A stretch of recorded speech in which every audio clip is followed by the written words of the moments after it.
de Jesus Cristo.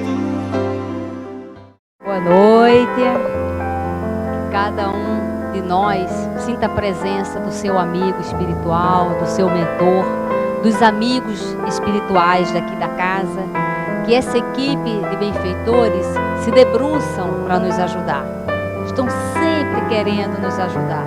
E quando a gente chega à casa espírita, esse momento que a gente está aqui, são os momentos das reflexões, das inspirações, de recebermos do alto, muitas vezes, a intuição da nossa vida.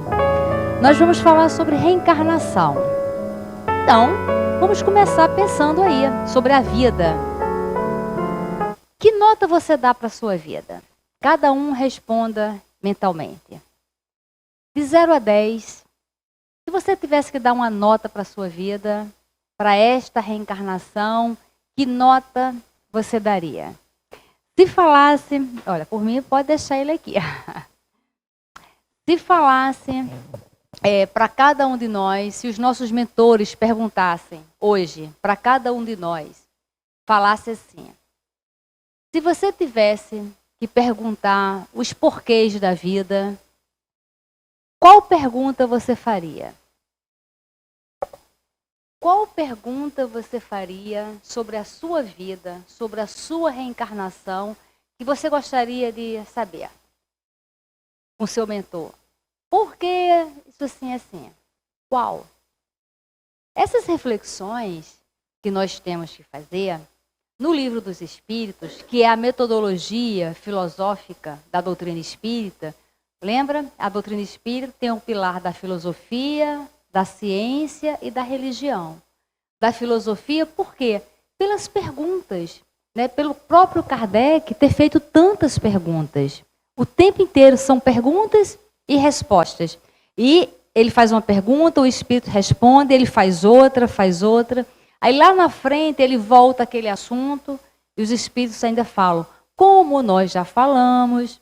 Então, é o pilar filosófico de questionamento, de pergunta.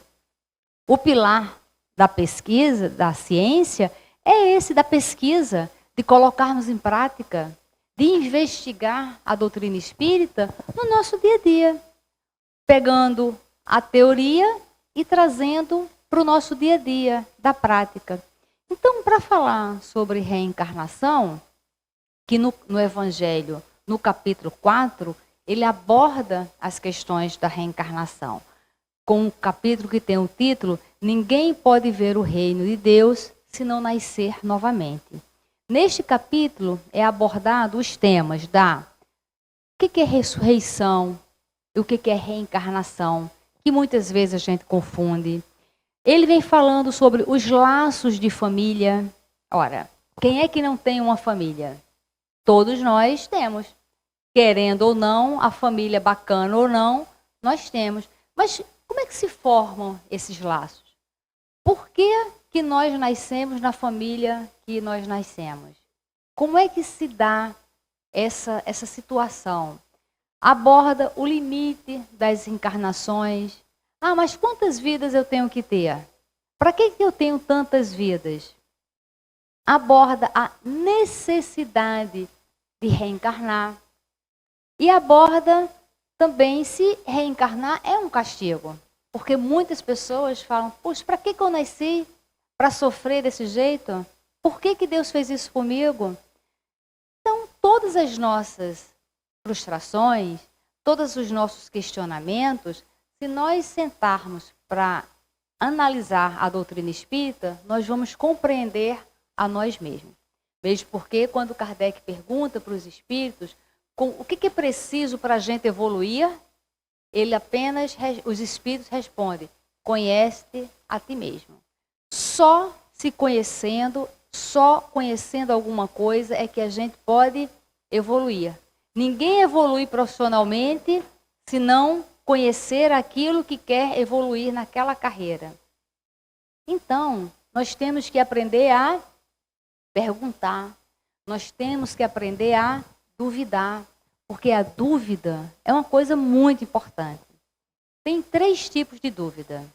Tem a ausência da dúvida, que é a ausência da dúvida? Ela aceita qualquer coisa, não duvida de nada e acaba levando ao fanatismo. Tudo que falam, amém. Você ali não raciocina. E aí nós ficamos numa ausência de duvidar de alguma coisa. E quando a gente não duvida, quando a gente não questiona, a gente não cresce. E a gente só consegue fazer uma pergunta se a gente estiver compreendendo a situação. Se nós participamos de uma aula e no final nós não temos nenhuma pergunta para fazer, a probabilidade de nós não termos entendido é muito grande. Vamos imaginar que todos aqui saibam cozinhar. Se vier um chefe aqui, o melhor cozinheiro do mundo, ensinar uma receita, eu duvido alguém não ter uma pergunta. Alguma coisinha para perguntar sobre aquilo ali. Por quê? Porque já sabe o que é cozinhar. Então quer se aprofundar. E quando nós vamos passando pela vida e não vamos perguntando, duvidando, questionando, significa que a gente está num estado de deixa a vida me levar. E quem fica nesse estado, a vida leva mesmo. Porque tem muitas coisas na nossa vida, isso os espíritos orientam, tem muitas aflições na nossa vida, muitas dores na nossa vida, que não estavam no planejamento reencarnatório. Não estavam mesmo. Recentemente eu conheci uma pessoa que ela teve um problema sério de memória. O Alzheimer está aí na moda. Essa pessoa teve um problema sério de memória. E foi investigado, não era Alzheimer. Não tinha nada, porque já tem os exames, que vê lá, as imagens, e não era. E aí, fomos pedir uma orientação espiritual. Veja que coisa interessante. Essa pessoa não estava na programação reencarnatória dela de passar por problemas de memória. Então, por que estava passando? No Evangelho fala sobre as causas das aflições, que podem ser de vida passada, de outra vida, de outra reencarnação, ou causada pelo mau uso do nosso livre-arbítrio nesta própria reencarnação. Qual era o caso dessa pessoa? Ela estava na programação reencarnatória dela uma dedicação a trabalhos de caridade. Ela tinha um compromisso com a mente na divulgação do bem. Ela tinha um compromisso com a mente, com a fala, de estimular e divulgar o trabalho do bem para as pessoas de um modo geral.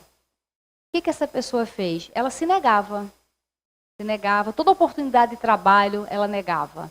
Toda oportunidade de ler uma página, ela negava. Ela foi negando, negando. Com isso, ela foi fazendo o quê? Foi desligando a mente dela. Desligando o cérebro dela, porque o cérebro dela estava programado para fazer um trabalho e ela não estava fazendo. Ora, se a gente aqui, cada um de nós, resolver comprar uma cadeira de rodas maravilhosa e falar, olha, eu estou muito cansada, só vou andar de cadeira de rodas. Ok. Daqui a um ano vai conseguir andar? Se levantar e vai andar? Não. Ela está com os músculos, nós estamos com os músculos para andar. Se a gente negar usar esse músculo para andar, para se movimentar, nós vamos o quê? Desligar e quando quiser não vai funcionar. Então vejam. E aí a orientação espiritual foi, meu filho, procura o médico, porque atingiu o físico. Procura o médico para que o remédio hipermeabilize o cérebro, a parte física, a parte material do corpo, enquanto você, espírito, começa a agir para tentar recuperar. Foi exatamente isso que aconteceu. Então vejam, quando a gente vive apenas deixando a vida levar, as circunstâncias tomando as decisões e nós achando que muitas vezes que nós nascemos apenas com um passaporte para desfrutar a vida, porque nós temos essa cultura de curtir a vida. Mas o que é curtir realmente a vida? A nossa reencarnação. O que é isso? quando a gente estuda, a gente vai concluindo. Então, na dúvida tem 3 tipos, né? Essa ausência da dúvida, que ninguém questiona, apenas aceita os dogmas, que acaba levando ao fanatismo, porque a gente não raciocina.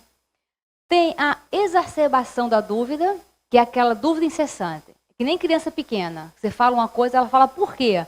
Quando você começa a explicar, está na segunda frase, ela, por quê? Você vai, por quê?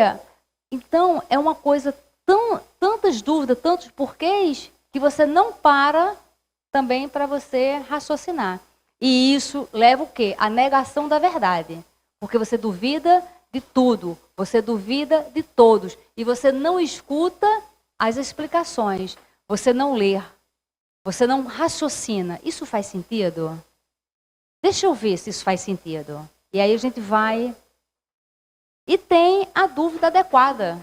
Que essa dúvida adequada é a raciocinada, é a pesquisada, é essa que a doutrina espírita incentiva para qualquer um de nós. Tanto que o Kardec fala o quê? Olha, quando a ciência comprovar alguma coisa diferente do que está escrito na doutrina espírita, fique com a ciência. Para que a gente aprenda a raciocinar. Que nós não fiquemos estagnados para o fanatismo. Faz sentido isso? Então, essas dúvidas, exatamente. E dentro desses 3 tipos da dúvida, tem os 2 estados da dúvida, a positiva e a negativa. A dúvida positiva é a gente falar, será que é verdade isso? Deixa eu investigar. E a negativa é, não, imagina, não pode ser assim. E a gente já divulga como sendo, não podendo ser dessa forma. Então, no Evangelho, no capítulo 4, ele vem falando que só existe 4 alternativas que se apresentam às pessoas para o seu futuro do além-túmulo. Então, nós vivemos, só existe 4 alternativas. A primeira, o nada. Segundo a doutrina materialista. Morreu, acabou, uma vida só. Aí a gente tem que raciocinar. Faz sentido isso? E as pessoas que eu amei durante a vida toda, os sentimentos que eu gerei, no final vira nada, acabou tudo. Faz sentido isso? Nós, vamos imaginar nós aqui, simples mortais, nós vamos fazer alguma coisa que não tenha sentido nenhum no final? A gente monta uma festa. Por quê? Tem um sentido. As pessoas vão chegar, vão fazer. Ou seja, tem toda uma programação. Agora imagina você criar um ser. Olha, você vai nascer. Você vai passar por vários momentos de alegria, de tristeza, de amores, né? Várias coisas. Mas olha, no final, você vai estar com o corpo completamente envelhecido, sem energia. Você vai estar assim, velho, o corpo vai envelhecer, e aí você vai se acabar, não vai existir mais nada. Será que nós, com a nossa limitação, será que nós criaríamos alguma coisa assim? Agora, avalie se Deus vai criar alguma coisa desta forma.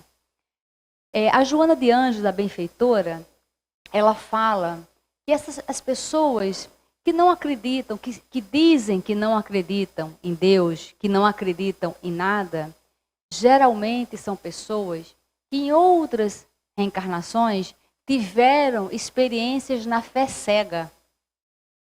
E elas acreditaram, confiaram tanto naquilo, porque nós também somos assim, né? Nós confiamos, aí quando a gente se decepciona com uma coisa, a gente vai lá para o outro extremo, porque nós não sabemos estar no caminho do meio. Então foram pessoas que tiveram fé cega, né? Imagina, aquela pessoa que falou, olha, você pode fazer tudo, depois você se confessa, paga uma indulgência e quando você morrer, você vai estar à direita de Deus. E a pessoa fielmente acredita naquilo, quando desencarna, se depara com uma realidade completamente diferente, se frustra a tal ponto, volta e fala o quê? Não existe nada. porque eu fui enganado. E dentro daquela percepção que já não tinha o hábito de questionar, de duvidar, não consegue raciocinar e volta com essa ideia do nada. Quando a gente, por exemplo, nós viajamos, vamos para um determinado país ou uma determinada cidade. Se quando a gente chega lá, a primeira pessoa que a gente encontra da cidade tratar a gente mal, quando a gente volta, o que a gente fala? Gente, aquela cidade é um horror. Né? O povo daquela cidade é horrível, trata todo mundo mal. Olha só, foi uma pessoa da cidade que tratou você. Mas a nossa ideia, porque nós temos um quê de não saber perguntar, raciocinar dentro dessa dúvida adequada, da dúvida positiva, aí nós vamos o quê? Acostumado com o fanatismo, com a fé cega, nós vamos lá e falamos o quê? Olha, essa cidade eu não volto nunca mais. Deus me livre, todo mundo lá é assim e trata todo mundo mal.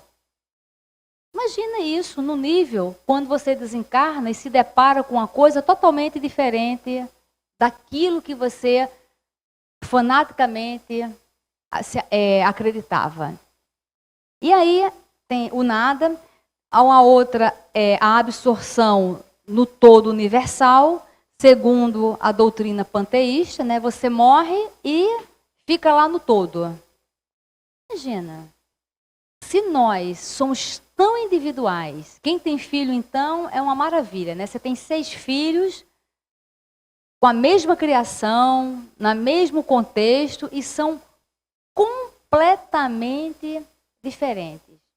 Então faz sentido toda aquela diferença, depois ficar tudo misturado e ficar tudo junto, sem saber quem é o quê. Então quem construiu o quê? Quem criou o quê? Então a gente tem que falar, isso faz sentido? Matematicamente faz sentido? Poeticamente faz sentido? Então isso vai fazendo com que a gente pense. Tem a conservação da individualidade, com uma fixação definitiva na sorte, segundo a igreja. Né? Dependendo da sorte, você vai para o céu ou você vai para o inferno definidamente, né? Para sempre. Gente, para sempre é uma coisa muito complicada. Já pensou? Aí um camarada nasce num meio social completamente conturbado, mas completamente mesmo, né? Sem grana, sem saúde, numa pressão danada, uma penúria danada, num meio totalmente hostil, nasce uma outra pessoa num meio altamente favorável, numa família organizada, num país organizado, e que essa pessoa tem todas as condições e tem uma vida tranquila. Então, ela já foi escolhida desde quando nasceu, para quando ela morrer e ficar no bem bom? E aquele lá, por que aquele lá nasceu daquela forma? O que fez ele nascer daquela forma? Qual foi a necessidade? Ora, se teve uma necessidade para reencarnar, tem uma necessidade para desencarnar e vai ficar para sempre em algum lugar? Como é que pode isso? Faz sentido nós analisarmos alguma coisa que seja para sempre? Quando nós nascemos até agora, quantas vezes nós já mudamos de opinião? Quantas coisas nós já mudamos na nossa vida? Principalmente quem é mãe, que às vezes a gente fala, né? Imagina aceitar um negócio desse, aí vem um filho, aí faz exatamente aquilo, aí começa a aceitar aquilo ali, entendeu? Porque já começa a mudar o entendimento quando a gente vai amadurecendo. E a conservação da individualidade com o progresso infinito, isto segundo a doutrina espírita, segundo os espíritos nos falam, que isso faz sentido. Você nasce, você vai aprendendo uma série de coisas, quando você desencarna, você também continua o seu processo. Depois você volta para dar seguimento. Então, cada reencarnação é como se fosse um ano escolar. A criança entra lá no jardim, depois no primeiro ano, no segundo, ela vai adquirindo experiência, maturidade, ela vai aprendendo e o aprendizado é infinito. Na minha época, quando eu era adolescente, a faculdade era o top. Na minha época, quando eu tinha 18 anos, quem sabia assim falar um pouco inglês, nossa, tinha já assim uma entrada numa empresa muito grande, porque era um diferencial. Saber noções de inglês era um diferencial quando eu tinha 18 anos. Hoje em dia, ninguém nem pergunta se você sabe falar inglês, porque já está valendo que você sabe falar muito bem. A pergunta é, quantas línguas você domina fluentemente para você entrar no mercado de trabalho? Isto é o quê? Se formos analisar a história, da pré-história até agora, olha a evolução do mundo. Isto é por quê? Porque nós nascemos e voltamos, que nem costura, né? Você nasce aqui, aí você desencarna e volta para cá, aí vem andando assim no ponto, e aí você vai levando o progresso, você vai levando as ideias, nós como coletividade. E nós também como individualidade. Eu estou assistindo um seriado que se chama Outlander. Muito legal. É uma fantasia. Mas olha, se você assistir à luz da doutrina espírita, é um aprendizado assim maravilhoso. É um casal que na Segunda Guerra Mundial ela é enfermeira, mas aquela enfermeira arrojada, né? Que pega serrote, amputa perna, substitui médico, assim. E ela é botânica também. E o marido dela é um arqueólogo, historiador, muito inteligente, vai para a parte da inteligência britânica. Acaba a guerra, ele recebe de herança um castelo na Escócia, em ruínas. Ele, como é um historiador, ele faz uma pesquisa da árvore genealógica dele e chega até o dono do castelo, que é o Jack Randall, e ele vai para a Escócia com ela para pegar esse castelo. E na viagem, isso é no primeiro capítulo, e na viagem ele vai falando da árvore genealógica, de 200 anos atrás, como é que era a história de 200 anos atrás, na Escócia, estava em guerra com a Inglaterra, parará e tal. Aí eles vão para uma cidadezinha na Escócia, e quando eles estão hospedados numa casa, uma serviçal da casa fala para ela assim, olha, aqui é uma cidade que tem fadas, desde a época dos druidas. Então tem uma montanha, ela começa a falar de uma montanha, parará. Aí ela é cética, resolve ir nessa montanha, chega lá, encontra umas flores, ela é botânica, começa a analisar as flores, toca numa pedra e viaja no tempo de 200 anos atrás. Então ela chega naquele mesmo local, 200 anos atrás, no meio de um conflito histórico mesmo. Então aí começa a entrar a parte da história do mundo e esse romance ali. Mas o que é interessante?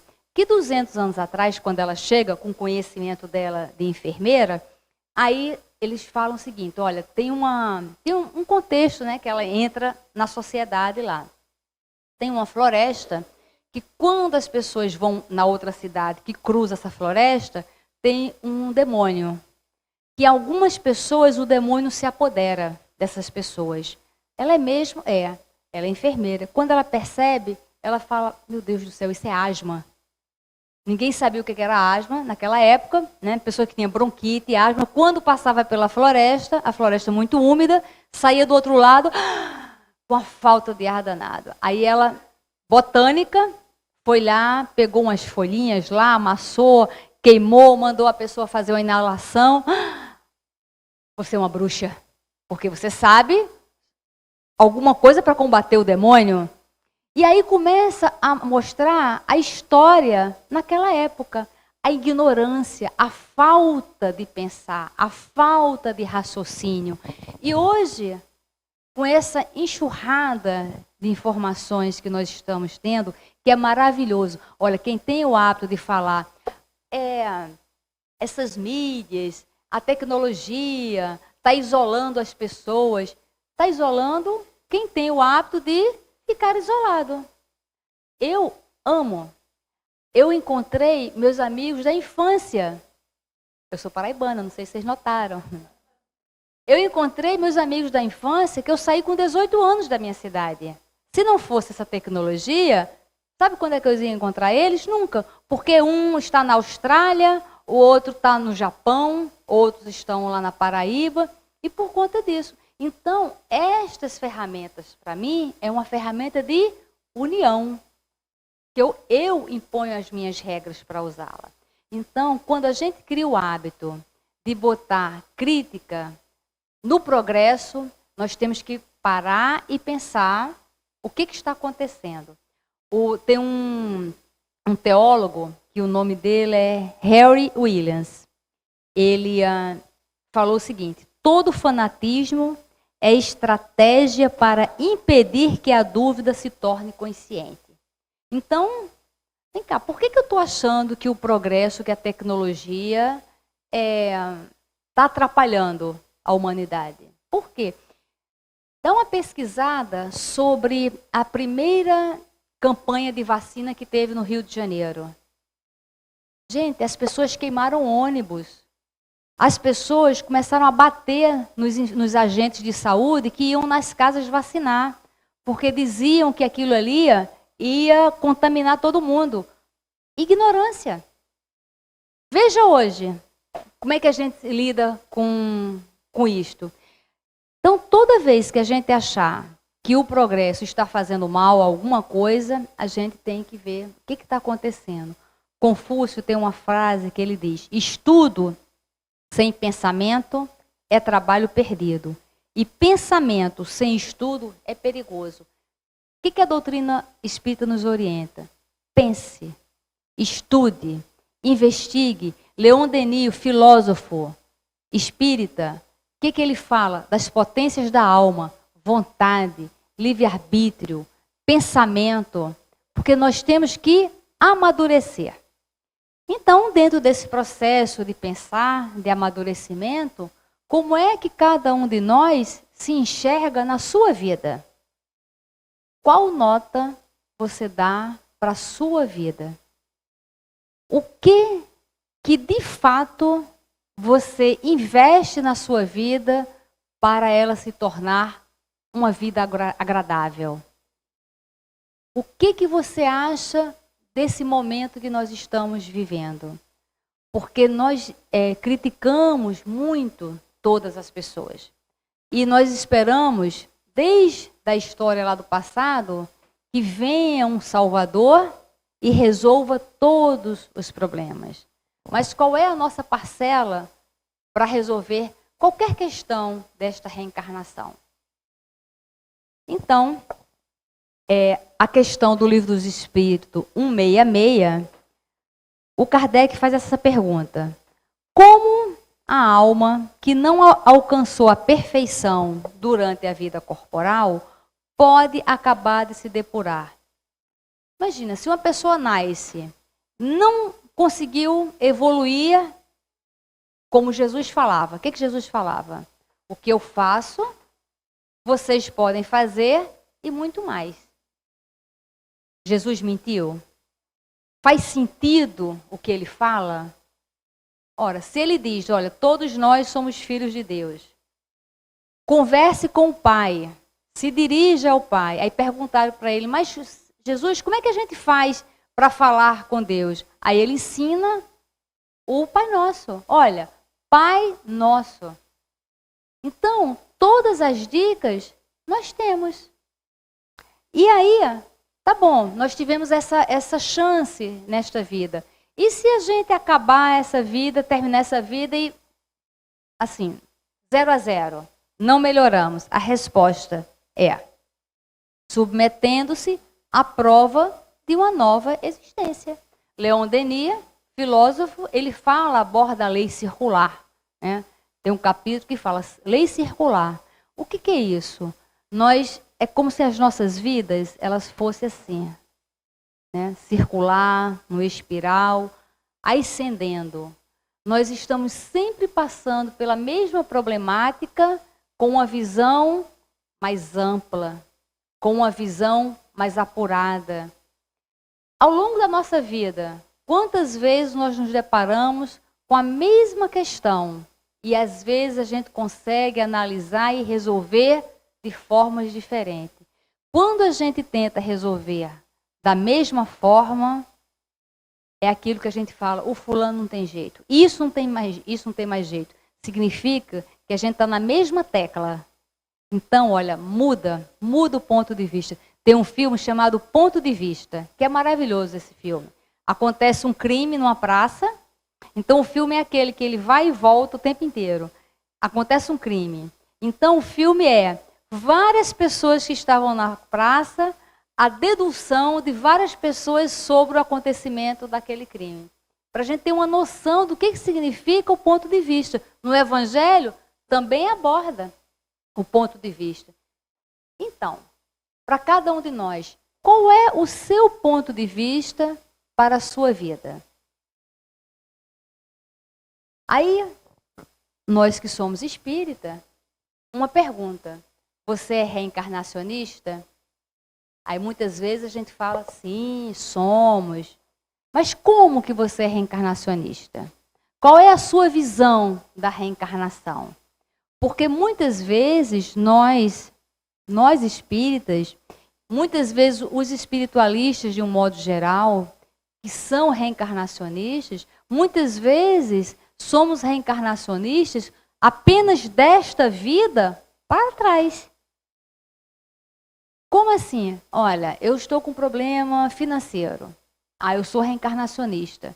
Então eu acho que numa vida do passado, eu acho que eu roubei uma diligência e agora estou passando por um problema financeiro. Olha, eu estou com um problema familiar. Eu acho que no passado eu fiz muita bobagem com a família e agora estou passando por um problema familiar. Quantas vezes nós somos reencarnacionistas, de fato?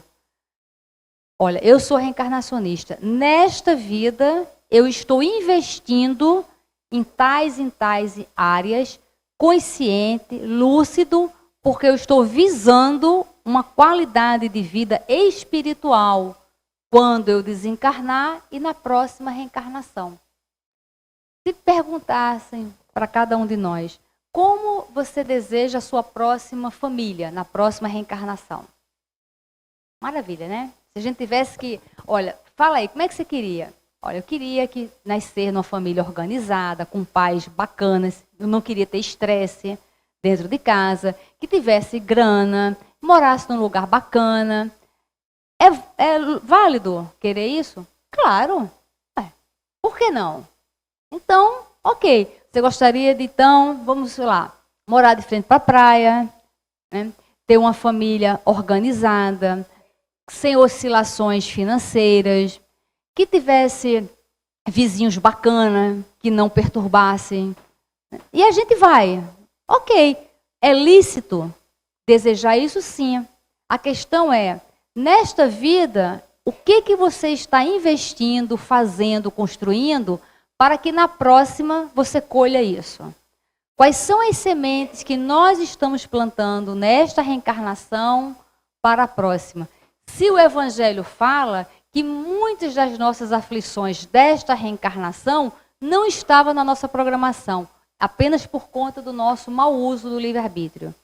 Então, nós temos noção do nosso livre-arbítrio, do que nós fazemos, dos nossos desejos, das consequências dos nossos desejos, e aí nós voltamos, na hora que vamos fazendo essa reflexão, a gente volta ao ponto de que, meu Deus do céu, eu não me questiono, eu não faço pergunta, eu não duvido das coisas. Eu vou fazendo no que dá na minha telha. Às vezes a gente fala assim, é que às vezes minha mente me atrapalha. É como se a mente fosse alguma coisa fora da gente. Olha, nós somos a mente. Quem pensa, nós espíritos. O pensamento é nosso. O pensamento ele não entra. Nenhum obsessor coloca nada na nossa mente, nenhum obsessor influencia nada a nossa mente que nós não tenhamos em abundância. Eles não têm esse acesso. Faz sentido? Então, o obsessor, ele só manipula, por exemplo, os meus queridos obsessores. Eles não vão conseguir nunca nada comigo na parte do álcool. Por quê? Porque eu nunca bebi. Desde pequena, dentro da onde eu nasci, nunca me interessei por beber. E tenho o fígado super sensível. Imagina, acho que eu fui uma beberrona em algum outro momento. Então, através disto, eles não vão conseguir me acessar. Por quê? Eu não gosto disso. Eu não vivencio isso. Eles vão me acessar por outras questões. Esta, não. Então, muitas vezes a gente acha, é porque eu estou sofrendo influência espiritual, por isso e por aquilo. Não, nós estamos sofrendo a influência espiritual porque nós temos alguma coisa em abundância, nós escancaramos as nossas portas, os obsessores vêm e eles manipulam aquilo que nós temos. Isto é permitido, porque senão, onde estaria a lei? Se nós inocentemente estivéssemos sendo atacados por coisas que nós não tínhamos, aí não seria justo. E aqui, inclusive, ele vem falando várias perguntas no Livro dos Espíritos sobre a justiça realmente das reencarnações, pelas situações que nós vamos falando. Aí, na questão 166 do Livro dos Espíritos, o Kardec pergunta assim: como a alma realiza essa nova existência? É pela sua transformação como espírito? Ele queria saber. Se evolui de qualquer maneira, mas como é que é isso? É só quando ele é espírito, quando ele desencarna? E aí os espíritos dizem que a alma, ao se depurar, sofre, sem dúvida, uma transformação. Mas para isso é preciso que passe pela prova da vida corporal. Nós nascemos, a nossa vida, de provas.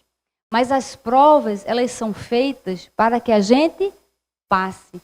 Tem alguma escola, tem algum colégio, alguma coisa que faça que a prova tenha como objetivo reprovar o aluno? Por que não? Porque só cai a matéria que foi dada. Cai alguma matéria que não foi dada? Não. Tivemos as Olimpíadas aí o ano passado. Eu acho um máximo aquela que você corre, tem aquelas traves, a pessoa pula, corre, pula. O cavalo também, ele vem, pula aquela trave. Aquela trave é fixa ou ela é móvel? Ela é móvel. Porque se ela fosse fixa, ela machucaria o atleta e ela machucaria o cavalo. Então o atleta, na hora que se ele encostar um tiquinho só do dedo dele, só um tiquinho assim, ela cai. Aí ela cai, o que significa quando ela cai para ele? Significa, volta e vai treinar novamente. Aquela prova não é para derrubá-lo, não é para machucar, não é isso. Então as provas das nossas vidas não são para nos torturar, nos machucar, nos ferir. Não. Elas são do tamanho do conhecimento da matéria dada. Só que nós não estudamos, chegamos na hora e queremos colar. Aí não rola, não dá para colar. Aí a gente bate, a trave cai e a vida fala, volta e vai pular novamente. Na hora que a gente enxerga as nossas provas desta forma, raciocinando, começa a fazer um sentido melhor para a gente. E aí a gente tem que falar o seguinte, será que esta prova ela é real ou ela é criada da minha mente? Ou sou eu que estou criando realmente isso aí, essa dor para mim? Esta é uma dúvida que todos nós temos que ter. Temos que investigar para saber se aquilo faz sentido ou é apenas fruto do nosso mau uso do nosso livre-arbítrio. Na questão 166b, ele fala assim, temos que passar por muitas existências corporais? Quantas existências nós vamos passar? Como é que é isso? E a resposta é, sim, todos nós temos muitas existências. Os que dizem o contrário, querem os manter na ignorância em que eles próprios se encontram. Faz sentido ter muitas? Claro, olha o progresso da humanidade. Se todo esse povo que passou pela terra tivesse nascido apenas uma única vez, tivesse morrido e acabado, não existiria o progresso das ideias. Como é que existiu o progresso da ideia? Se todo mundo ia nascer sem saber nada, viver e morrer e acabar aquilo ali tudo. Como é que o progresso ia dar continuidade, se não essas mesmas ideias? Como é que aparece um garotinho de 4 anos tocando aí piano maravilhosamente bem? Outra criança de 7 anos que está agora dando aula para doutorado em universidades americanas. O que é isso? É um conhecimento que ele traz. Ah, mas por que ele se lembra e eu não me lembro? Vamos questionar isso. Por quê? Por que será que um se lembra e o outro... Quando a gente assiste um filme, longa-metragem, de 4 horas, aí a gente sai do cinema, aí a pessoa fala aí, e aí, gostou? Gostei. Como é que foi o filme? No máximo, em 10 minutos a gente conta o filme inteiro. Né?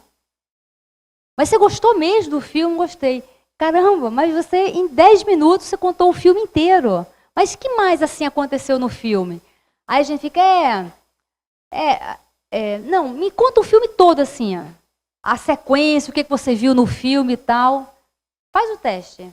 A gente não consegue. Por que a gente não... Acabou de sair do cinema. Tá fresquinho o filme, nós gostamos do filme. Ah, vem cá, você viu que teve uma hora que a pessoa falou a frase assim, assim, assim? A gente, não me lembro. Porque nós assistimos as coisas, nós passamos pela vida de uma forma muito distraída. A gente não apreende.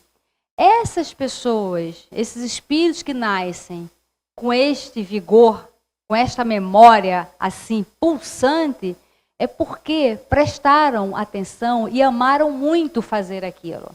Então, aquele amor, aquela dedicação já vem, fica impregnada. Porque quando a gente gosta mesmo de alguma coisa, quando aquilo tem a ver mesmo com a gente fala os mínimos detalhes.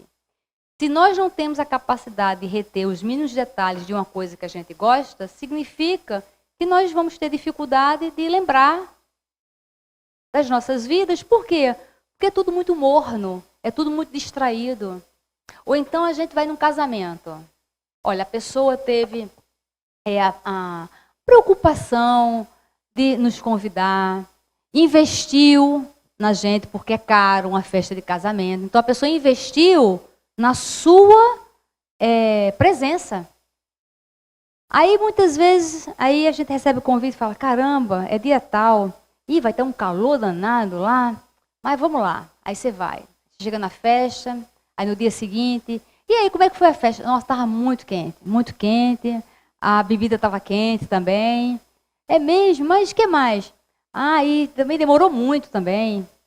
Não é possível que numa festa inteira você só conseguiu enxergar as coisas que foram desagradáveis. Se nós temos esse hábito, olha só, na próxima vida, a gente vai nascer azedo. Assim, tipo, caramba, né? Só tem coisa ruim. Aí, coisa ruim vai atraindo coisa ruim. Porque a nossa frequência, o tempo inteiro, ela atrai tudo, o tempo inteiro. E aí, nós temos que saber o seguinte, na nossa vida, qual é o nosso primeiro impulso? E quando nós vamos dar uma opinião sobre alguma coisa? É sobre uma crítica? É sobre alguma coisa positiva que a gente viu? O que nós temos, o que nós fazemos por amor mesmo? Tem criança que nasce com aquela, assim, 2 anos já está lendo. Por quê? Porque a leitura, para ela, era uma coisa prazerosa, ela amava ler, então ela já nasce... Então, tudo que a gente faz com amor, com paixão, mas não essa paixão material que nós conhecemos, essa paixão de posse, mas essa paixão de plenitude, né, de realização. Quando a gente nasce, já... às vezes a pessoa nasce pequenininha, o que você vai ser quando crescer? Médica. E vai ser médica quando crescer. Por quê? Porque ela teve uma experiência que ela se dedicou, ela sentiu na alma dela aquilo. Então, cada um de nós, se tivesse que responder sobre esta vida, essa reencarnação, eu falo você, mas eu estou me incluindo também. Eu falo você só para ficar uma coisa assim mais firme, né, na pergunta. Então, você poderia dizer que você tem uma vida mais ou menos, uma vida morna, uma vida chata, uma vida bacana, pulsante, legal. O que você enxerga quando você chega na praia? Que a areia perturba, que o sol está quente, que tem muita gente, ou que a onda do mar refresca, que a natureza é linda? Olha só, isto é estar já em conexão com as coisas da próxima reencarnação, com a nossa memória, com as nossas questões. No livro Testemunhos de Chico Xavier, esse livro eram cartas que o Chico, na época, escrevia para o diretor da Federação Espírita Brasileira. E aí, o Chico pegou essas cartas e deu para a Sueli Caldas Schubert. Ela lançou esse livro, então tinha os trechos das cartas e depois ela faz uma análise à luz da doutrina espírita daqueles trechos, né? Então ele vem falando aqui de José Bonifácio e Rui Barbosa. Lembra? José Bonifácio, quem não faltou à aula, José Bonifácio e Rui Barbosa. Olha o que o Chico escreveu. Quando José Bonifácio partiu, morreu, desencarnou, levou grande amor e reconhecimento à Bahia e reencarnou-se lá quase que de imediato para prosseguir no trabalho de libertação do país. Antes era a independência e em seguida a abolição do cativeiro e a república. Como vemos, as tarefas continuam. E aí, gente, vamos pensar. Nesta minha vida, eu estou dando continuidade à do passado. Como é que está essa vida agora? Muito chata? Então, chata de novo, porque se ela estiver muito chata, ela é uma continuação do passado. Nós nascemos para progredir. Está chata? Corre atrás. Faz ficar difícil. Só cada um de nós é que tem o poder de mudar. Ninguém mais. Temos que estudar Leon Denis para ativarmos as potências da alma e dar um rumo à nossa vida. Investir na nossa vida para termos uma reencarnação, a próxima reencarnação melhor, se você não está satisfeito com essa. Agora, olha à sua volta e tenta encontrar todas as coisas muito bacanas, principalmente quem não gosta dos pais.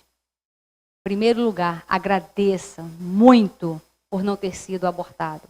Ah, mas eu fui rejeitado desde criança, porque precisava, mereceu de alguma forma, porque não existe vítima inocente. Então, vamos agradecer aos nossos pais pela oportunidade que nos deram de renascer. E se não gostamos dele, vamos ser pais diferentes. Não vamos repetir o padrão.